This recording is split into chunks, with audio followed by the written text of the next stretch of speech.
Bonjour, bonjour.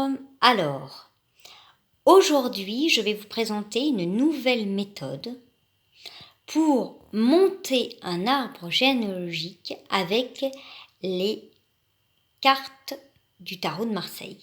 Alors, pas toutes les cartes du tarot de Marseille, juste 7. 7 qui viennent des 22 arcanes majeurs. Donc, les voici. Donc là, vous voyez, vous avez le côté de votre papa, d'où ce célèbre coq, Pedro, qui nous indique le côté du père. Donc la grand-mère, le grand-père, votre père, et après c'est vous. Là, nous avons la mère loi qui nous indique le côté maternel de votre arbre généalogique. Parce qu'un arbre généalogique, c'est ça. C'est une photographie de votre famille. Alors là, c'est une petite photographie parce que je ne prends que 7 cartes. Pour moi, c'est amplement suffisant.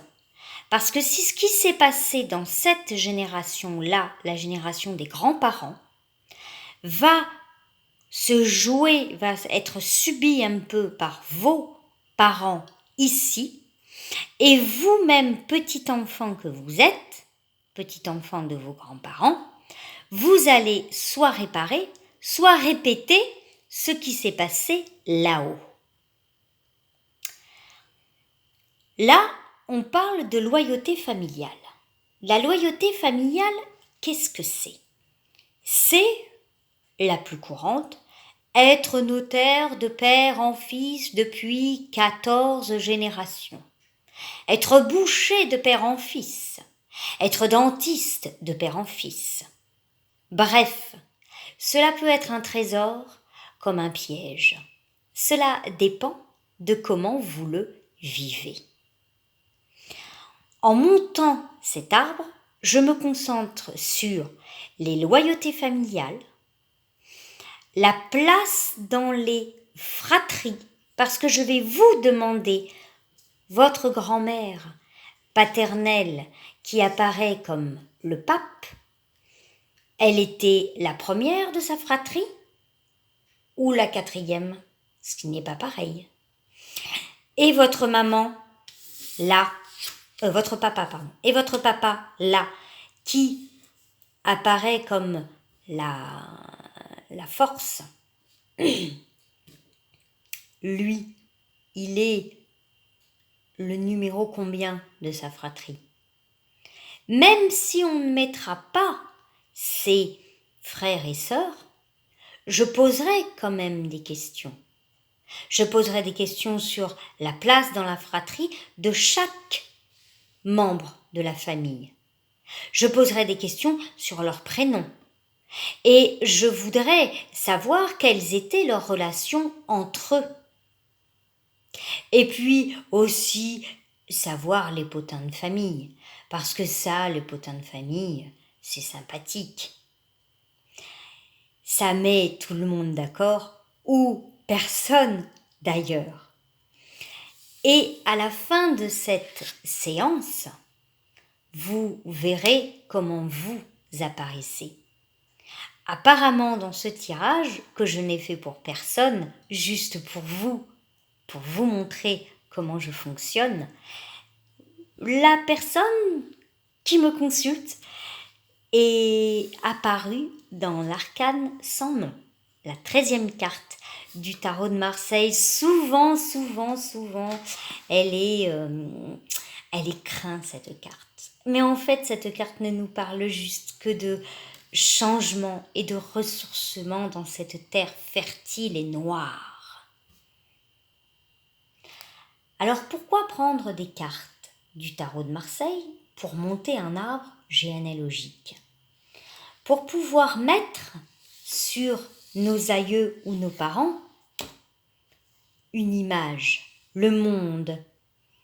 La mère de ce personnage-là aime être en sécurité.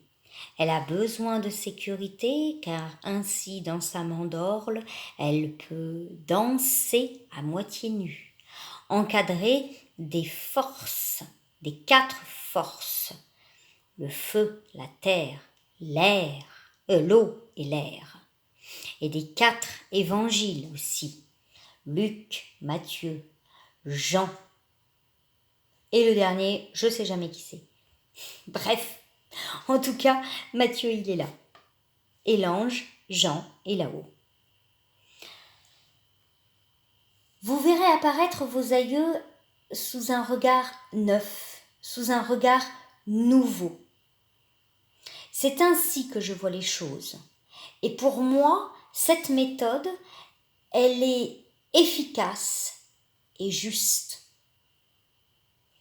Le fait de pouvoir voir ses aïeux dans cet habit d'arcane majeur, dans ce costume, vous les verrez autrement.